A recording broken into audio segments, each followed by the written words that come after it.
मदद की एक बेहतरीन कहानी। रात को 11 बजे एक घर पर डोरबेल बजी।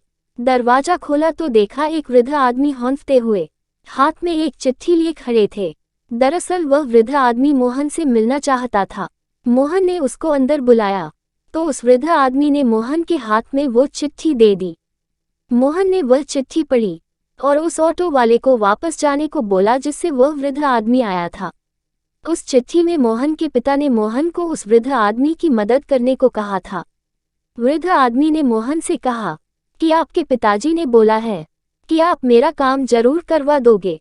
मोहन ने भी उस वृद्ध आदमी को भरोसा दिलाया और खाना खिलाकर सोने के लिए बिस्तर लगा दिए।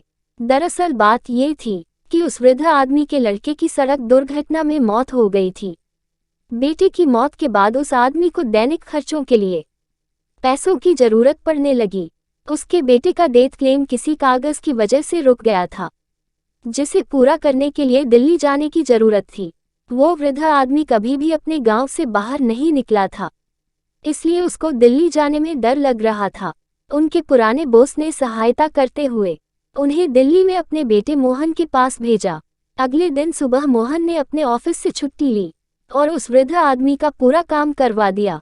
काम पूरा होने के बाद मोहन ने उस वृद्ध आदमी की टिकट भी करवाई और उसको एक मिठाई का डिब्बा भी दिया था। उस वृद्ध ने मोहन को हाथ जोड़कर धन्यवाद दिया और कहा, बेटे तुम्हारे पिता धन्य है जो उन्हें तुम्हारी जैसी औलाद मिली है। उस वृद्ध सज्जन ने मोहन से कहा, बेटा अपने पिता के लिए कोई संदेश देना चाहते हो तो उन्हें दे दे। तब मोहन से कहा कि अंकल मैं वो मोहन नहीं हूँ जिन्हें आप ढूंढ रहे थे। मोहन ने कहा कि जब वह उस चिट्ठी को पढ़ रहा था तो उसमें मोहन के नंबर थे और उसने उन नंबर पर कॉल किया तो पता चला मोहन यहाँ दिल्ली में नहीं है और कुछ दिनों बाद लौटेगा। उस वृद्ध आदमी ने हैरान होते हुए पूछा, बेटा तुमने मेरे लिए इतनी तकलीफ क्यों उठाई? मोहन ने कहा, मैं आपकी उम्र, उम्मीद और तकलीफ को देखकर मना नहीं कर पाया। इतना सुनकर वृद्ध भावुक हो गए और नम आंखों के साथ यह कहते हुए अपनी बस की ओर चल दिए कि कौन कहता है कि भगवान नहीं होते हैं।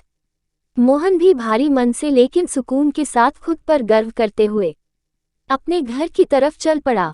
उस दिन मोहन को बहुत सुकून भरी नींद आई थी। निष्कर्ष दोस्तों, भगवान ने इस संसार में सबको मदद करने की सामर्थ्य नहीं दी है, इसलिए कई लोग चाहकर पर भी मदद नहीं कर पाते हैं।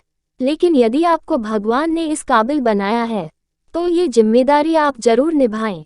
जब जीवन को पलट कर देखोगे तो सिर्फ ऐसी ही कहानियों की वजह से आपको अपने जन्म पर गर्व होगा।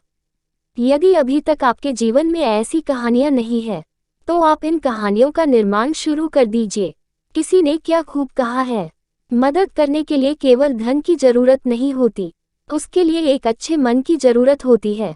दोस्तों, अगर आपको ये कहानी अच्छी लगी हो तो हमें कमेंट करना न भूलें। धन्यवाद।